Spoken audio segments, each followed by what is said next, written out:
Okay, so today I'm interviewing Ben Stockton, owner of our virtual academy. And today's topic is we've talked about EV news, we've talked about VR, but we're going to look now at the IMI, the Institute of the Motor Industry. And Ben, for those of us who might not know you, could you tell us a little bit about your background and what led you to start our virtual academy? I'm a mechanic by trade. Worked in motorsport for a few years. Got into training consultancy for various manufacturers and started writing. Started an apprenticeship training company with a couple of others, and then back in 2012, formed Chin Consulting Limited, which is the company I run Hmm. now. Yes. We started off focusing on the China market. I was living over there for quite some time. 2016 came along, and we started developing our virtual academy, our online training brand. And 2021 launched our virtual academy live, which is our face-to-face training brand, and we're now working on virtual reality experiences. So Hmm. that's a quick summary of us. Um, yeah, so has your original vision for the business? So the answer is probably yes, but a little bit. How is it from what you thought you were starting to where you are now? Sort of, is there much difference, or is it just the mechanics of how you Mm. deliver that's changed? Yeah, well, it's things have certainly changed. I mean, I suppose you could say we started off called Chin Consulting Limited, which is Yes. the Chinese word for clear in Mandarin, and Hmm. and consulting is because I was very much consulting over in China, Yes. and now we do lots of different things, online, VR, face to face, training consultancy. So no, we've definitely evolved over the years, and I think that's how the modern day works, really. I think if you stand still, you can find yourself in trouble. Yeah, definitely. You've got to keep up and keep moving and developing what you're delivering and how you're delivering it Mm. as well. Yes. So our virtual academy is an IMI approved training center. So could you just give us a bit of background into the Institute of the Motor Industry and what does it actually mean in practice for you and for your learners to be an approved training center? Mm. Yeah, so the IMI's an awarding body. So that means they are audited by Ofqual, and they are a certificating body that is allowed to certificate formally recognized qualifications such as VRQs and NVQs. They'd be formally recognized qualifications. So any training center who is a an IMI center is Hmm. allowed to issue certificates with IMI's logo on. And it depends which qualifications those centres are approved to deliver as to which certificates the learners can achieve off the back of attending training with an IMI approved centre. Hmm. So formal recognition is conventionally quite an important thing. Much like when we go to school and we leave school, and how we got on doing our O levels or our GCSEs can follow us for life, same as how we Yes. got on with our A levels, for example, or our Yeah. ONCs and our HNCs and degrees. Um, that's one of the ways employers make a Mhm. judgment. Mm. And so having recognized qualifications is important. What's also important is proving um, lifelong learning. Vehicles, the motor industry, the world never stops changing. Mm, And so if it's important for all of us to continue learning to stay up to date, to stay relevant. mm, And so so formally recognized qualifications is one thing, and that stays with you for life. But ongoing learning, ongoing CPD, and attending manufacturers training courses or attending independent training providers courses such as ours is also an important part of people's career paths to stay relevant and stay employable, you could say, in some ways. mm. So training, let's say training directors, manufacturers, um, large workshops, are they going to be looking for training that is IMI Um, from an IMI approved centre? Often, yeah. I mean, there are other awarding bodies as well, Yes.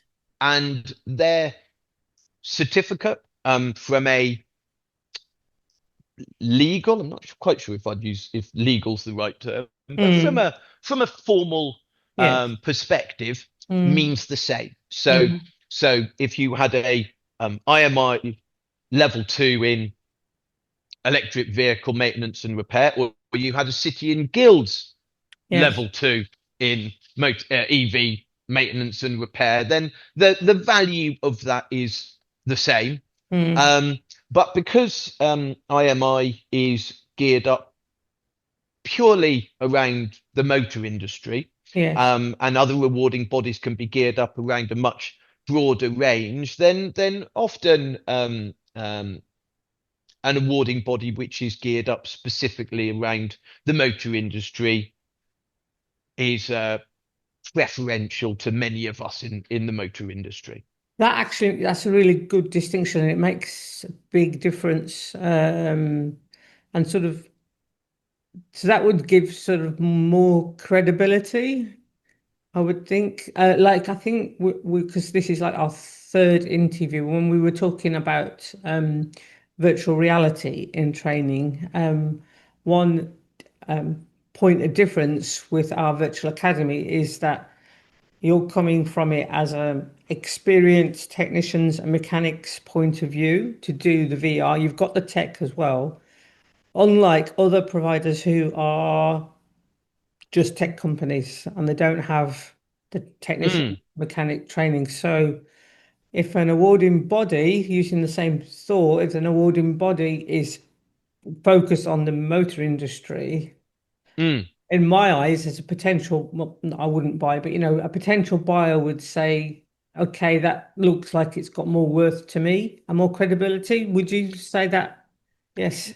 Yeah, there's absolutely an argument to say that, and I certainly wouldn't want to sit here and necessarily criticize any other No. awarding bodies out there. But what I do know is that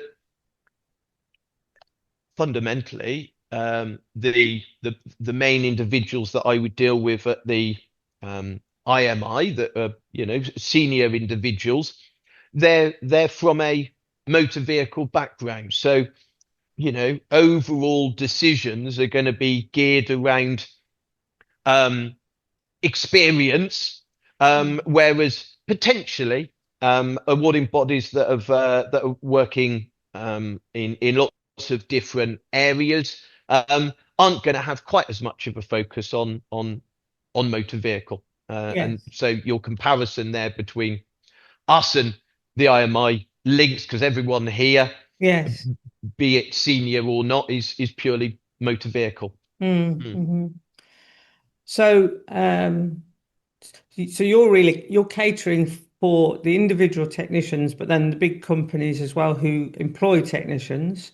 mm. Um, so could you explain, maybe in more detail, a detailed level, how would an IMI approved training center like yourselves deliver deliver stroke assess the training. Hmm. Mm, yeah, in a way that would be better. Yeah, well, when when a qualification is updated or is going to be released, then subject matter experts tend to get together and they have a big discussion about the pros and cons of different areas that may be in the current version of the qualification or should be included in a new version of the qualification. And then once that gets approved, Hmm. that then will go to the various awarding bodies, and IMI being one of them. So different awarding bodies would be offering very similar versions of the Yes. same thing. Hmm. Um, so any training centre which is an approved centre of an awarding body, they would write a course based around the standards assessment criteria, um, and they would also design their assessment process in line with the assessment paperwork. And the awarding body will come in periodically and will audit the centre to make sure that the assessment side of that is being conducted fairly. Yes. And that fairness is key, because if the assessment procedure is conducted fairly and accurately and honestly, then that means that providing the learner passes, Hmm. um, the learner's certificate has got some value. And that means that every provider who offers a qualification are all meeting the minimum requirement for that certificate to be official. Yeah. And then where the difference comes in is between some providers' markets may be interested in the absolute minimum Right. standard, and Yes. some providers' markets may be interested in a higher standard with Hmm. perhaps more detail in the training side of things. The assessment side of things will fundamentally be the same across all Yes. centres, Mm. but the training can vary. So some will go above and beyond, and some will work to the bare minimum. Mm. That's really interesting. So, but as a consumer, I've taken lots of cars to garages. I've never checked. I wouldn't have known to check what certification the mechanics have got. I've gone to little one-man bands and bigger Mm. ones. So I don't check that. So it's obviously the employer's point of view to make sure. So when it comes to doing the day-to-day work, which would affect me, um, that's where I suppose it improves the process for me as the consumer, as consumers. Yeah, Yes, in theory, in yeah. theory, yes. That's right. So it's kind of up to the employer to look for these certificates to make a judgment. Mm, Although in many ways, being a fully qualified technician or mechanic, which in general is in the vast majority of the time is achieved at the end of a 3-year apprenticeship, um, that really means that that technician is at a point to begin their lifelong yeah, journey of yes, learning. yeah. They certainly don't get to learn it all during that apprentice program. So it's arguably more important for evidence of ongoing learning Mm-hmm. than that they've got this initial qualification. And Mm, maybe the perfect sweet spot's having having both. Yes. But yeah, receiving regular training. I mean, all quality garages will have meaningful budgets associated to training, Mm. receiving training, sending their staff on training, Mm. because you need it. A couple of weeks a year would absolutely be a good thing for every technician in the motor industry, Mm. and many garages and large organizations do that. Mm. That's interesting you said that because I was actually just thinking, you said all garages. Are there any established, many, there's not any, many established garages in the United Kingdom, let's say, that would they go without any formal training, whether from the IMI or anybody else? Can they function in the United Kingdom without any certifications of their staff? Yeah, pretty pretty rare. Rare. Yeah. What sometimes happens is they focus on sending off, I don't know, one or two from each workshop to receive the training, and then use them to train the others. So the others might get informal training in Right. the workshop as opposed to formal training. But yeah, it's quite rare for there Mm. to be um, garages where no training takes. Certainly reputable garages where no training takes place. Yeah. Right. Okay. So you said before in the that you, your company cares more about that learners understand rather than just ticking a box and passing. Mm, Obviously they need to pass as well, but yes. to fully understand. So how does that play out, that ethos play out in the IMI training? And I'm thinking particularly now with the online and the in-person training. How does how do Yep. you what's the right word? How do you work out so they get both in both platforms, face to Mm. face or online? Yeah. So really, it's based around this point that I raised before, where it's to do with, some providers will focus on minimum standards, Mm-hmm. and other providers will go above and beyond. Yeah. And so it is possible to run a course, and focus a little bit more on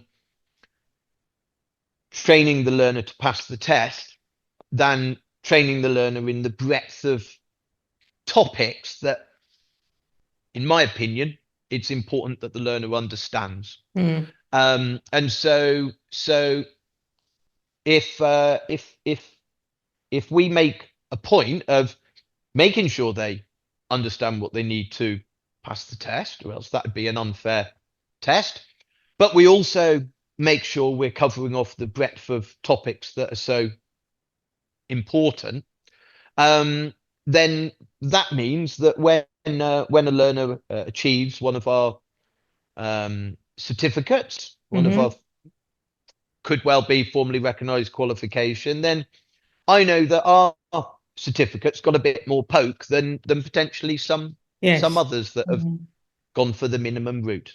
So what are your most popular IMI certified courses? Most in demand, most popular? Mm. Yeah, it'd be electric vehicle related. Okay. Yeah, that's where the market's pretty strong. As is diagnostic techniques and diagnostics, the the black art of the motor industry. Hmm. Um, yeah, they're the two main things that keep us busy. Okay, so so you've got online, you've got face to face in person. Is Mm. it possible to do an IMI level three EV and hybrid Mm. completely online? Not completely online. So what we do is we've got a blended approach. Okay. Well, we've got two approaches. We've got one approach which is a blended approach with training online and some training face to face with an assessment. And we have another approach which is all face to face. And so many of our customers go for the online version, Hmm. and the learner learns the does the theory based training online. Hmm. They do it over many hours. Ideally, they get tasked with a number of weeks to just learn in bite-sized chunks. Yes.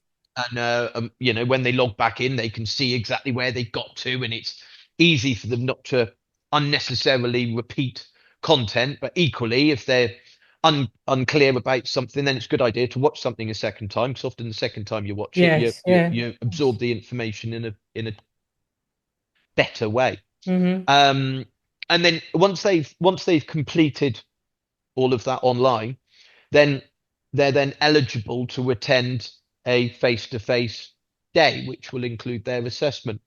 So on those face-to-face days, either we go to them or they come to us, um, and we will fill in any gaps if they've got any gaps, give them some additional training, and then put them through a number of assessments. So in the context of level 3 EV, there'll be a couple of practical assessments and a invigilated IMI online exam. So we log them Mm. into an IMI website, and they Okay. complete the exam, normally multiple choice, and then providing they've passed both practical assessments and they've passed the online exam, then they'll achieve, and they'll get their certificate. The Mm. alternative to that is this 4-day version where the whole thing is delivered um, face to face.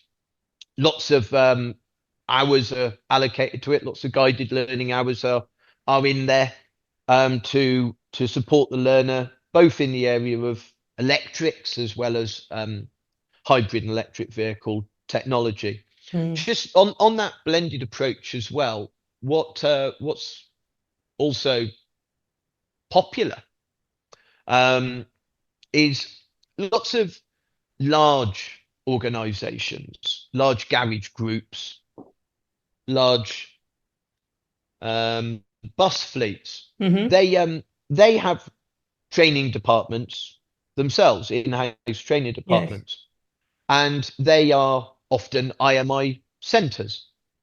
So what often happens um, for some of our customers is that they buy access to our online content, and Oh, so right. they task their staff with Hmm. watching our online content, and then once their teams have watched that content, instead of my company being the center, the IMI center that Yes. carries out the assessment processes, Hmm. they do that Oh, as well. And yes. so the IMI's approved our online content to then be used by other Mm. training providers, for those other training providers to then conduct their own Mm. in-house training and their in-house assessment Mm. processes for their staff to gain their IMI certificate, but their certificate's not come from us. Yes. Yeah. That sounds really a good approach. I was picking up there that even though you've got the standards to comply to and deliver and assess, there's quite a lot of bespoke work going in there. Sort of, Mm, you said something like fill in the gaps, mm. and you would work with other Yeah, training providers. So there's quite an element of hand. You don't just spit it all out and like a robot, and this is it. It's quite, yeah, bespoke, tailor-made almost. yeah, that's right. So, much like if a learner goes into a training center, they may be taught on a um, one vehicle or a Yes. number of vehicles. Um, and that one vehicle or number of vehicles might not actually be the ones that the learner is working on. Yeah. on a day-to-day basis or a Hmm. periodic basis. So sometimes, so what we do is we teach the logic of procedures using an example vehicle. But then sometimes an employer may say, once you've done up the guided learning hours with our virtual academy, the online content, then we may want to do a little bit of additional training, which is a very manufacturer specific point for the Yes. types of vehicles that they work on that we might not have in our online library. So that would be an example. Quite Yeah. often when we go out and deliver a face-to-face version, or we do an assessment from the online version, we'll quite often use a different manufacturer's vehicle for the assessments, or Mm. we'll use a different person's vehicle for the face-to-face delivery, just to make sure that we're giving the customer exactly what they're looking for. Mm. So I know that you're based in Shropshire in the centre of the United Kingdom, but when you do deliver the face-to-face, do you go everywhere? United Mm. Kingdom, Europe, the world? Yes. Yeah, we do. Yeah, we often run training as far afield as South Coast, up in Scotland, Hmm. Highlands of Scotland, Yeah. um, and then sort of overseas. Furthest we've delivered training is China. So we've delivered a number of IMI EV level threes and IMI EV level fours over in China. So we tend to write our training courses in a way that allows us to fit them in a vehicle or fit them in Yes. suitcases. And Yeah. Yeah. and in the case of China, we'll have a couple of pre-flight meetings to make sure they've got the key bits of equipment that we need, or key Mm. vehicles. Make sure we can access some technical data in our own languages, Hmm. ideally, not always. Mm. And then yeah, deliver remotely. Mm. Yeah, I mean that sounds sort of keep you busy with all the traveling, but being portable. Because I would think like training mechanics and technicians, you need a lot of kit and stuff, but you probably do. Mm. Um, You do need a lot of kit, but as long as you got the vehicles there, that's yes. key. Yeah. Most other stuff, you can get into a suitcase. Oh, well, three very large suitcases. Yeah. Yeah. So yeah, there's always a bit of an oversized Yeah. baggage fee, but yeah, in general, we can Yeah. we No, can that's good. we can cope. Mm. When doing EV level four, a high voltage battery is part of the process as well. And so Hmm. we're not just looking for cars, we're also looking for access to high voltage batteries. And sometimes we can work on the high voltage batteries that we've taken off a vehicle, and sometimes they've got a high voltage battery that can be used, excuse me, as a training aid, and Mm. we'll use theirs. Mm. That brings us nicely into electrification and tech safe. So our virtual academy were one of the first to deliver the IMI Tech Safe CBD online. So why is that so important Mm. to you and to the industry? And why does that Yeah, matter to training, EV training, hybrid training? yeah. Well, yeah, I'm pretty sure we were the first for offering an online version of Wow. TechSafe, EV Hmm. TechSafe. Um, I was lucky enough to be invited along to the TechSafe planning meetings, you could call it, Okay. Yeah. where a load of us from the industry got together and we were working through the concept of tech safe, and how many levels and how many hours would be associated to it, and what have you. Um, and I made a point of making a suite of training which could be accredited to tech safe um, standards. And yeah, I we launched. And so um, there's a TechSafe register All right. Okay. online, and when a learner completes say EV level 3, or EV level 2, EV level 3, and EV level 4 actually, Hmm. um, they'll make it onto the tech safe register. And to stay on that tech safe register, they have to prove a certain amount of hours of tech safe accredited learning Hmm. over a 3-year window, and we're now at that window where learners may well choose to Hmm. to do some tech safe accredited training to be able to stay on that register, and we're there ready to support them Mm. as and when they go for it. That's great. So, being an IMI approved centre yourself, does that mean that our virtual academy has to get audited and meet strict standards, or does it last forever, or do you have to get rechecked? Mm. Yeah, we get audited.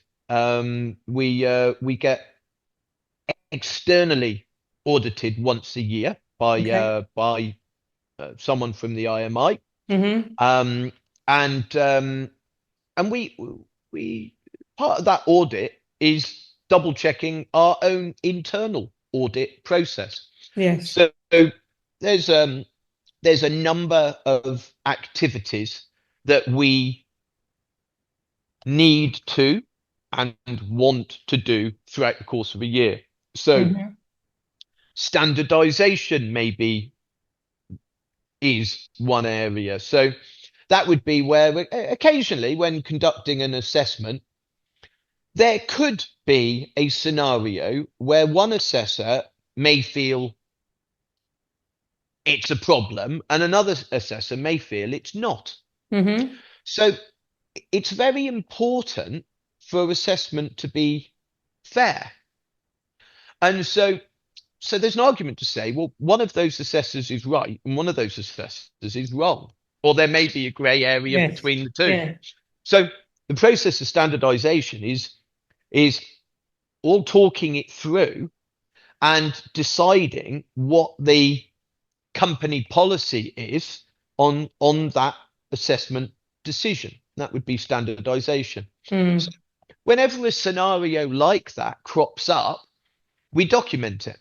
Right. And so whenever anything IMI related assessment decisions, changes to our training delivery takes place, then we're documenting it and we're logging it. And so the IMI's not just auditing us on like a spot check basis, which they do, but they're also having a look to see, how well run the centre is. Is it self-policing?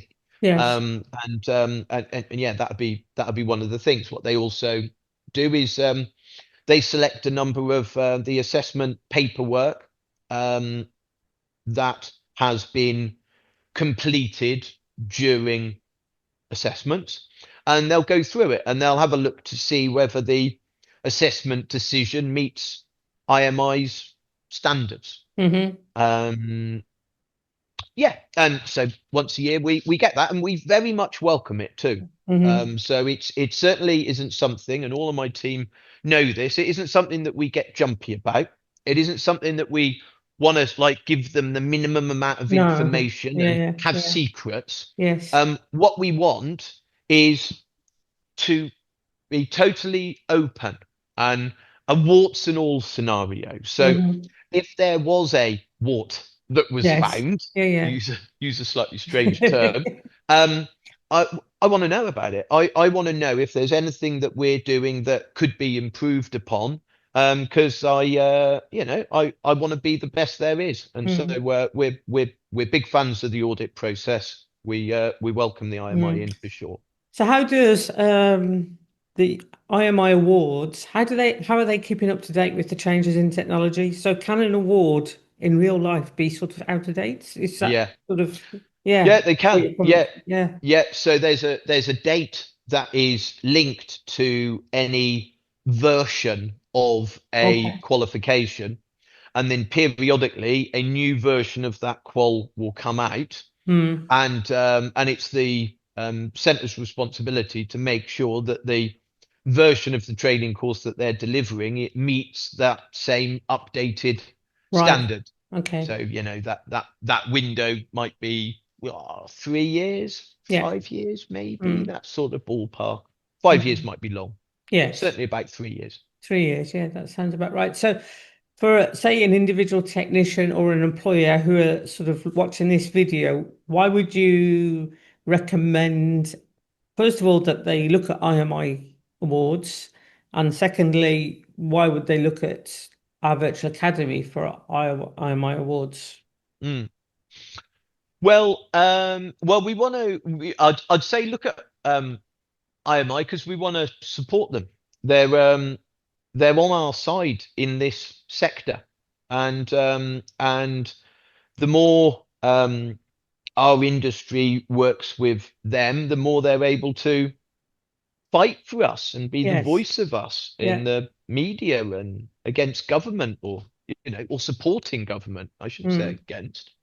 So they need our support as much as we need Mm. theirs. So it's Um, working together. Yeah. yeah, Mm. and then why should someone come to us? Well, it's the we're not all about minimum standard. We're all Yeah. about doing it as comprehensively as Mm. possible. And sometimes, there's an argument to say that achieving a certificate that met the minimum standards might not be as useful when it comes to repairing someone's vehicle or working safely and Mm-hmm. competently as Mm. it would be if you'd heard the full shebang. So if Yes. you want the full shebang, come to us. So, what's the first port of call if somebody wants to come to you to either to book for other employees to do a course or an individual? How would they? Mm. What's the best way? Go to our website. Our website's ourvirtualacademy.com. On Hmm. there, you'll see our customer service telephone number. There's an email address at the top of the page, and there's some contact us forms. Any one of those approaches will eventually wing its way to myself, and I'll have a conversation with whoever it is, and Hmm. and and and give them the best advice that I can. And if they like my advice, then they can will happily provide the training for them. I know you've got on the website all the IMI awards anyway, so they can read them there as Mm. well. Contact you that way. So, Oh yeah, yeah. Pretty much every product we offers on the website. There's a big broad range. hmm. I've never got any idea where the future is going, and so I try and hedge my bets with having a broad range of services from consultancy, online Yes. training, face-to-face training, virtual reality training experiences, you name it. Hmm. And we're there to support our customers into the future. Well, thank you, Ben. If I had a team of technicians, I'd be bringing them to our virtual academy. It's been really interesting to learn more about this IMI side of things as well. So thanks again Great. for your time. Thank you, Tosca. It's been great. Thank you.